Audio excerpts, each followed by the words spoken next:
සර්ණයි සියලුම දෙනාට මෙම වීඩියෝ බලනා වූ ඔබ සියලු දෙනාටම දැන ගැනීමට කියන්න කාරණාව නම් මේ තියෙන්නේ නිවසක දෝෂිවත් කිරීමකදී ඒ භූමියේ නිවසේ වල්ලලා තිබ්බු කොඩිවිනයක්.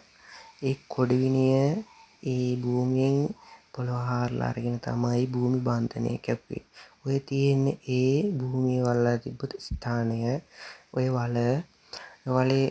වලේ තිබෙන තමා ගත්ත ඔය නිවසට කුස්සියට ඇතුළු වෙන ස්ථානය ඔය. එතන වල්ලා තියද්දී යාලා ඒ ස්ථානය උඩින් කොන්ක්‍රීට් දාලා තිබ්බා. ඒ කොන්ක්‍රීට් එකත් කඩලා තමා ගත්තේ ඕක. එනින් ගත්තු ඔය බන්ධනය හොඳට බලන්න ඕකේ ඇතුලේ තියෙන තඹ කොළයක්. ඒ තඹ කොළේ තමා ගත්තේ. ඔය තියෙන්නේ තඹ කොළේ මෙයාලගේ නම ගම් ඇතුව ජීවම් කරලා ඌරු තෙල් ගාලා ජීවම් කරලා තමයි ඕක දාලා තියෙන්නේ මේ පවුල විනාශ වෙන්න. ඉතින් සිද්ධ කරේ ඒ භූමිය වල්ලා තිබ්බු ඔය කොඩිවිනය ඉවත් කරපු එක හොඳට බලන්න ඇතුලේ තියෙන්නේ. ඒ තඹ කොළේ දැන් දිරාගෙන එනකොට ඒ පවුලේ අයට ඉන්න බෑ. පවුල දැන් දහවීලිලා විසිරලා තියෙන්නේ. ඔය නිවසේ කෙනෙක් සියදිවි නසා ගන්න පවා ගියා.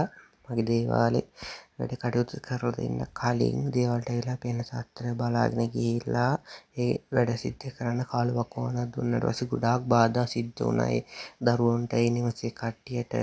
ඒ බාධාත් මම අරගෙන තමයි හිටි හදිස්සියෙම ඔය මේ නිවසේ තිබ්බ දෝෂ ඉවත් කරන්නට කරුණාකාරණා යෙදිලා තිබ්බේ. ඉතින් කොහොම හරි ලොකු බාධාවල් එක්ක තමයි ඔය නිවසේ කටයුතු සිද්ධ කරලා දුන්නේ. බොහොම දුක් වෙන දරුවෝ ලෙඩ අසනීප ඒ වගේම අසනීප බන්ධන කොඩිවින වලින් ගොඩාක් පීඩා වින්දයි දරුවෝ. දුකින් මුදව ගන්න හරි ස්ථාන වලකට යන්න තමයි එයාලව මග සැන්සලා දුන්නේ. ඉතින් මේ වීඩියෝ බලපු ඔබ සියලු දෙනාටම උතුම් මధుරමාලා පත්තිනි දිව්‍යාංගනාව වහන්සේගෙන්ද ශේසිද්ධ සත්කඩවල දිවි හාමුදුරුවෝ වහන්සේගේ පිහිට ආශිර්වාදය ලැබේවා.